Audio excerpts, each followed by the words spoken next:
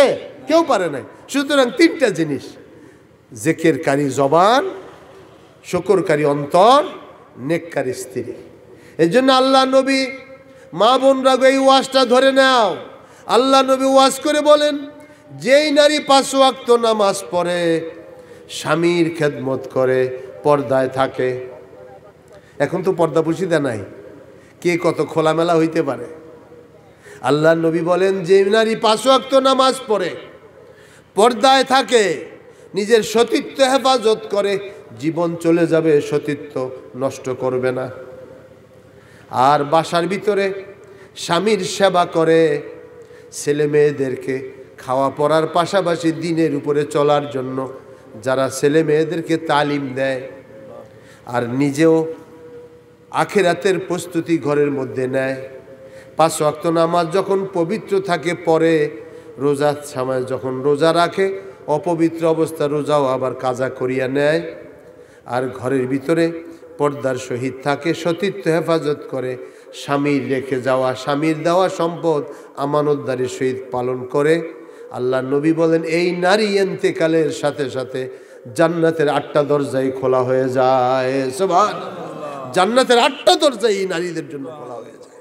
আসুন আল্লাহর পাকের পক্ষ থেকে আমি একখানা আয়াত তেলাওয়াত করেছি। আল্লাহ পাক সুবহানাহু ওয়া তাআলা কোরআনে পাকের মধ্যে ইরশাদ করেন, ইয়া আইয়ুহাল্লাযীনা আমানুত্তাকুল্লাহ, হে বিশ্বাসী নরনারীগণ, ইত্তাকুল্লাহ, আল্লাহ তাআলাকে ভয় করো। এটা ওয়াজ, আল্লাহ পাকের ওয়াজ, আল্লাহ পাকের উপদেশ, আল্লাহ পাকের নসিহত, আল্লাহ পাকের ওসিয়ত। ইত্তাকুল্লাহ, আল্লাহকে ভয় করো। আল্লাহর ভয় যদি তোমার মধ্যে আসে, তোমার সব কাজ সুন্দর হয়ে যাবে। আল্লাহর ভয় না থাকলে তুমি যা ইচ্ছা তা করিয়া কবরে দোজখে হইয়া যাইবা। এই জন্য আল্লাহ নবী বলেন, আল্লাহকে যে ভয় করবা, ভয়টা কেমন হবে?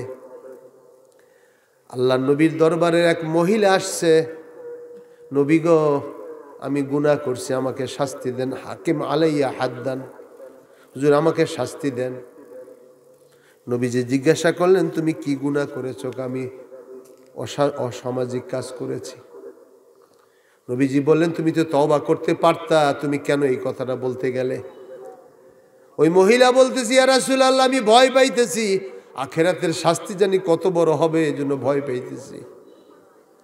তুমি কি গর্ভবতী হয়েছো? কই জি হুজুর। কই যাও, তোমার গর্ভ যখন খালাস হয় তখন আসবা।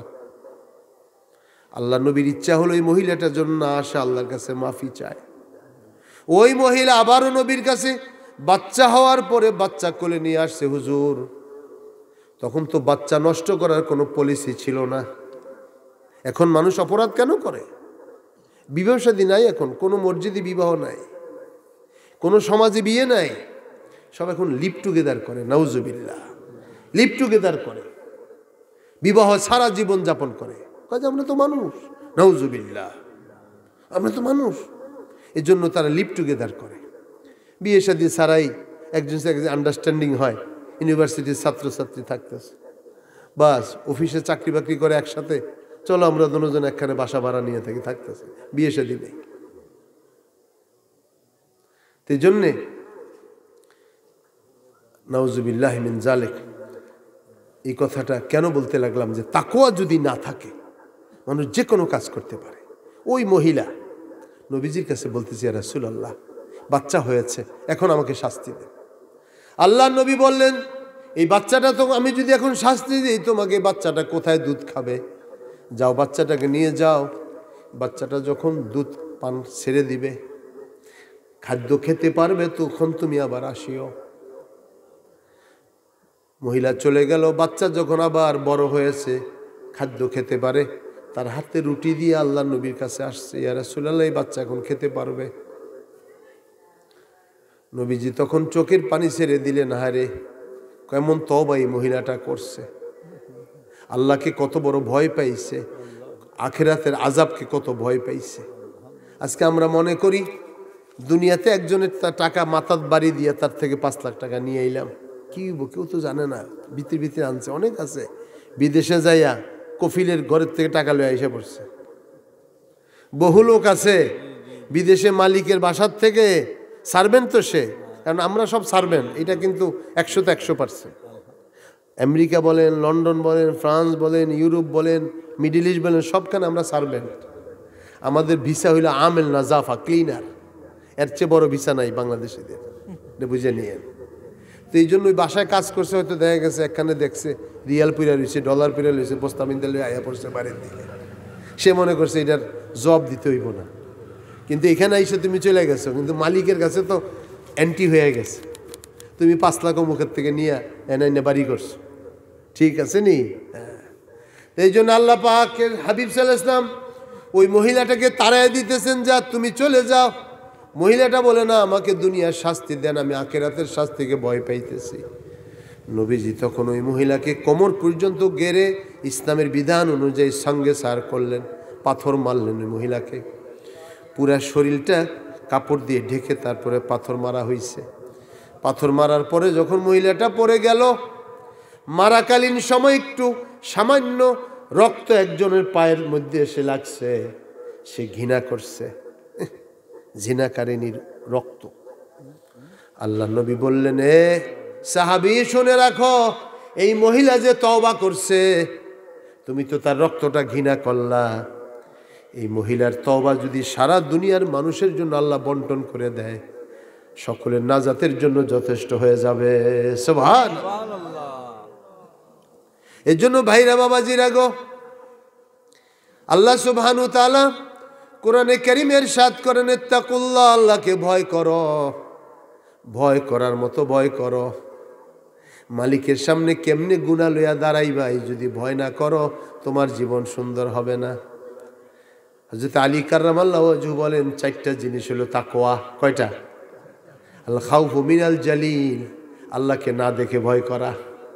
রোজার দিন বাইরে খায় না, বাসার ভিতরে দরজা লাগায় খায়, দুনিয়ার কেউ না দেখলো আরশের মালিক দেখে, দেখেনি? পানিতে ডুব দিয়া পানি খাইছে, বাথরুমে যে কল ছেড়া পানি খাইয়া লইছে, গরম দিন তো, কে দেখছে? কেউ দেখে নাই, কিন্তু একজন উপরওয়ালা দেখিয়া ফেলছে, দেখছিনি না? তাকওয়া যখন থাকে, খোদাবিতে আল্লাহর ভয়।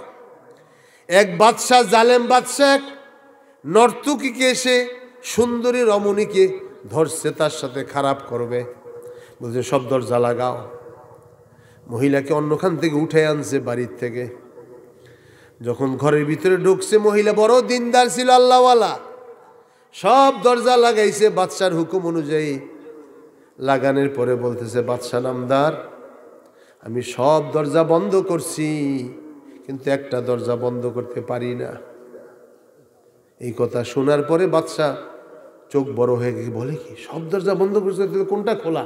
দেখবা চোর যেগুলি এগুলি ভয় বেশি, চোরেরা পালায় তাড়াতাড়ি। কি চোরেরা এমন জোরে দৌড় দিছে, কে কোথায় আছে এখন আর খুঁজে পাওয়া যায় না। তো এইরকম বাদশার মনে তো ভয়, দিনদারের কোনো ভয় নাই। যার ভিতরে আল্লাহর ভয়, তাকে দুনিয়ার ভয় কাবু করতে পারে না। তো এই বাদশা নামদার বলতেছে, হে মহিলা, তুমি কারে ভয় করতেছো? কার দিকে দরজা খোলা? আপনি তো বলছেন সব দুনিয়ার দরজা বন্ধ করে দিয়েছি, সামনের থেকে বন্ধ করে আসছি, কোনো দরজা খোলার সুযোগ নাই। কিন্তু একটা দরজা, এ জাহাপনা, আমার সাথে, আমার মাওলার সাথে যে খোলা আছে, এটার আমি বন্ধ করতে পারতেছি না। আমার মালিক তো আমি দেখতেছি আমার দিকে তাকায় রয়েছে, এই দরজাটা তো বন্ধ করা যায় না। এই কথা বলা মাত্রই সে এমন ভয় পাইছে, তাকে ছেড়ে দিয়ে বলছে, তওবা করলাম, জীবনে আমি অন্যায় করব না। এই হলো তাওবা, এটা হলো তাকওয়া, আল্লাহর ভয়। আলী কাররামাল্লাহু ওয়াজহু বলেন, তাকওয়া হলো আল খাউফু মিনাল জালিল, আল্লাহকে না দেখিয়া ভয় করা। 2 নম্বর রিদা বিল কালিল, আল্লাহ যা দিয়েছে অল্পে তুষ্ট থাকা। ওয়াল আমালু বিত্তানজিল, 3 নম্বর হলো কোরআন অনুযায়ী আমল করা, কোরআনের হালালকে হালাল জানা, হারামকে হারাম মানা। কোরআন বলছে পর্দা করা ফরজ মহিলাদেরকে, আমরা সব উঠে দিয়েছি, পর্দা করো। খারাপি করে কেউ আল্লাহর কাছে ভালো পাইবা না। যেই নারী সেজে গুজে বের হয়, রাস্তায় বের হয়, এ তাকায় ও তাকায়, এ তাকায় ও তাকায়, প্রত্যেকে মজা নিতে থাকে, মজা নিতে থাকে। আল্লাহ নবী বলেন সে হাজারো মানুষের সাথে জেনা করতে করতে করতে করতে সে হাসরের ময়দানের দিকে যাইতেছে। নাউজুবিল্লাহ। এই জন্য হাজিরিন, আজকে আপনারা মুর্দেগানদের রুহের মাগফিরাতের জন্য দোয়ার আয়োজন করেছেন। বিশেষ করে আল্লামা সাহেব কেবলা ফুলতুলি রহমতুল্লাহ আলাইহি, শেখুল হাদিস মাওলানা হাবিবুর রহমান রহমতুল্লাহ আলাইহি, ওনারা আমাদের মতন দুনিয়াতে হায়াতে ছিলেন। ফুলতুলি সাহেব কেবলা রহমতুল্লাহ আলাইহি হাজারো হাজারো এইরকম মজলিস তিনি করে গেছেন। সারা জীবন উনি দিনের খেদমত দাঈল আল্লাহর কাজ করে গেছেন। আজকে তিনিও সাহেব বাড়িতে শুয়ে রয়েছেন, আবার মুহাদ্দিস সাহেব হুজুরও ওনার বাড়িতে শুয়ে আছেন। গত 2 বছর আমরা গিয়েছি হুজুরের বাড়িতে। এই জন্য বললাম, রে ভাই, তারা যেমন চলে গেছে এটা আমাদের জন্য দলিল, আমরা থাকতে পারবো না। এই জন্য আল্লাহ নবী এই তাকওয়ার কথার আলোকে আলীর 4টা কথা বলছেন। একটা বলছেন আল্লাহকে না দেখে ভয় করা, 2 নম্বরে অল্পে তুষ্ট হওয়া, 3 নম্বরে কোরআনের হালালকে হালাল জানা, হারামকে হারাম মানা, কোরআনের তেলাওয়াত বেশি বেশি করা, আর ওয়াল ইস্তিদাদু লিয়াউমির রাহিল, আখিরাতে যেখানে যাইবা তার প্রস্তুতি গ্রহণ করা। এই 4টার নাম হলো তাকওয়া। সুবহানাল্লাহ। তোমার ভিতরে যখন এই তাকওয়া এসে যাবে, তখন তোমার ভিতরে প্রস্তুতি আসিয়া যাবে। তোমার আল্লাহ পাক তোমার বক্ষকে প্রশস্ত করিয়া দিবেন। তখন তুমি ন্যায় অন্যায় তমিজ করতে পারবে। অন্যায় দেখলে তোমার মন সাক্ষী দিবে যে এটা ঠিক করা হইতেছে না। হ্যাঁ, বেইনসাফি করবা, তুমি করতে পারবা না। এই জন্য আল্লাহ পাক বলেন অল তানজুরু নাফসুম মা কদ্দামাত লিগাদ, আল্লাহকে ভয় করো আর আগামী দিনের জন্য কি পাঠাইতেছ এটা লক্ষ্য করো। আগামী দিন কি পাঠাইতেছ, আখিরাতের জন্য তুমি কি পাঠাইতেছ লক্ষ্য করো। ওয়াত্তাকুল্লাহ, আবার আল্লাহ পাক আবার দ্বিতীয়বার বলতেছেন আল্লাহকে ভয় করো। ইন্নাল্লাহা খাবীরুম বিমা তা'মালুন, নিশ্চয়ই তুমি যা কিছু তোমরা করতেছ সব কিছুর ব্যাপারে আল্লাহ খবর রাখেন। সুবহানাল্লাহ, তিনি সব খবর রাখেন। এই জন্য হযরতে মুআয ইবনে জাবাল রাদিয়াল্লাহু আনহু আল্লাহ নবীর একজন সাহাবী ছিলেন। 9ম হিজরিতে আল্লাহ নবী তাকে ইয়ামানের গভর্নর করে পাঠাইছেন। যাওয়ার সময় উনি তো জওয়ান ছিলেন, মুআয ইবনে জাবাল। যখন মুআযকে গভর্নর করে ইয়ামানের দিকে পাঠাইলেন নবী, মুআযকে মদিনার থেকে অনেক দূর নবীজি আগায়া দিলেন। হেঁটে হেঁটে সামনে গেলেন, মুআযকে ঘোড়ায় উঠাইয়া দিলেন, দিয়ে ঘোড়ার পাদানির মধ্যে মুআযের পাটা ঢুকাইয়া দিয়া বললেন, মুআয, হয়তো ফিরে এসে আমাকে আর কখনো মদিনায় জীবিত দেখতে পারবে না, আমাকে হয়তো আর মদিনায় জীবিত দেখতে পারবে না। মুআয, তুমি তো ইয়ামানের দিশে যাচ্ছ, পরের বছর যখন তুমি আসবা তখন আমি হয়তো মদিনায় থাকবো না। কি কথা! মুআয যেদিন এই কথা শোনা মাত্রই হেসকি দিয়ে কান্না শুরু করলেন, কারণ নবী তো তার জানের চাইতে বেশি প্রিয় ছিল। ইমানদারের কাছে নবী সবচেয়ে বেশি প্রিয় হবে। নবী জানের চাইতে ইমানদারের কাছে বেশি প্রিয় হতে হবে। নবীজির মহিলা সাহাবিয়ারাও নবীজিকে জানের চাইতে বেশি মোহাব্বত করতেন। হযরত আবু সুফিয়ান রাদিয়াল্লাহু আনহুর কন্যা, আবু সুফিয়ান তখনও মুসলমান হয় নাই। ওনার মেয়ে উম্মে হাবিবা রাদিয়াল্লাহু আনহা, নবীজির স্ত্রী, আমাদের মুমিনদের জননী, তিনি তখন শুনলেন যে আবু সুফিয়ান মদিনায় ঢুকছে, ওনার সাথে দেখা করবে। আবু সুফিয়ান যখন মসজিদে নববীর পার্শ্বে হুজরার মধ্যে নবীর ঘরে ঢুকবে, খবর পাইল এখানে থাকে ওনার মেয়ে।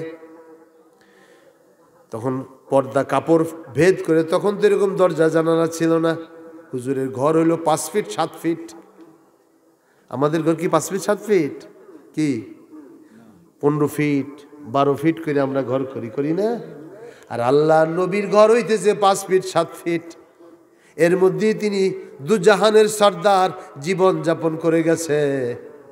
দুজাহানের সর্দারের স্ত্রীরা 5 ফিট 7 ফিট ঘরের মধ্যে জীবনযাপন করিয়া গেছে। আজকে একটু কমতি হইলে মাথা খারাপ হয়ে যায়।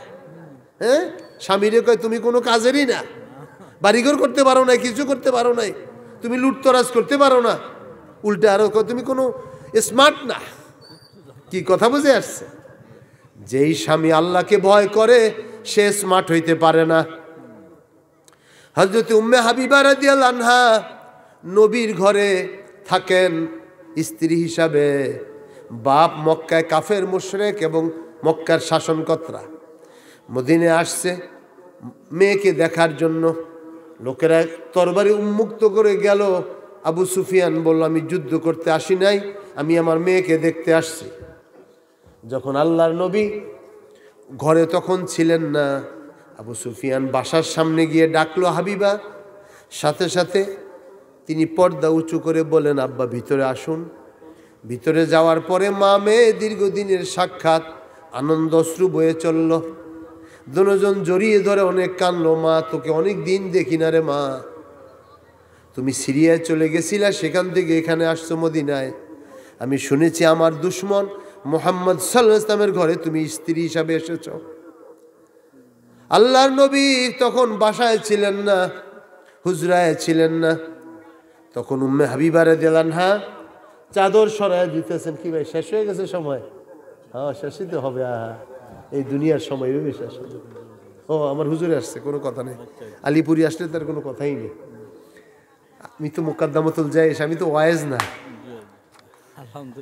সুবহানাল্লাহ। উম্মে হাবিবা রাদিয়াল্লাহু আনহা ঘরের ভিতরে কাপড়টা এরকম টেনে চকির উপর থেকে বিছনার চাদরটা উঠে নিয়ে যাচ্ছে। বাপ বলতেছে, বাপ তো রাষ্ট্রপ্রধান, মা এতদিন পরে তোকে দেখতে আসছি আর তুই বিছনা থেকে চাদরটা উঠিয়ে নিতেছিস। সাথে সাথে উম্মে হাবিবা বললেন, আব্বা আপনি এখনো কাফের, আপনি এখনো মুশরিক। এই চাদরের মধ্যে আমার প্রিয়তম আমার নবী উঠা বসা করে, এখানে আপনাকে আমি বসতে দিতে পারি না। সুবহানাল্লাহ। এটা মুহাব্বত, এটা ঈমান। আল্লাহর নবীকে সবচেয়ে বেশি মুহাব্বত করতে হবে। এজন্য বলছিলাম সে মুআজ রাদিয়াল্লাহু আনহু, সাহাবীরাও যেমন আল্লাহ নবীকে মুহাব্বত করতেন, সাহাবিয়া মহিলারাও মুহাব্বত করতেন। এই যে দুনিয়াতেও পীর ওলি আলেম ওলামাদেরকে নরনারী সকলকে মুহাব্বত করতে হবে, সম্মান করতে হবে, তাহলে ঈমান বান্ধব কাজ হবে। সুবহানাল্লাহ। আসেন, হযরতে মুআজ রাদিয়াল্লাহু আনহুকে যখন নবীজি পাঠাইতেছেন, আসবে হুজুর এখন? আচ্ছা, তো হুজুর আসুক, অসুবিধা নেই, আসলে আমি অল্প ছেড়ে দেব, আসুক।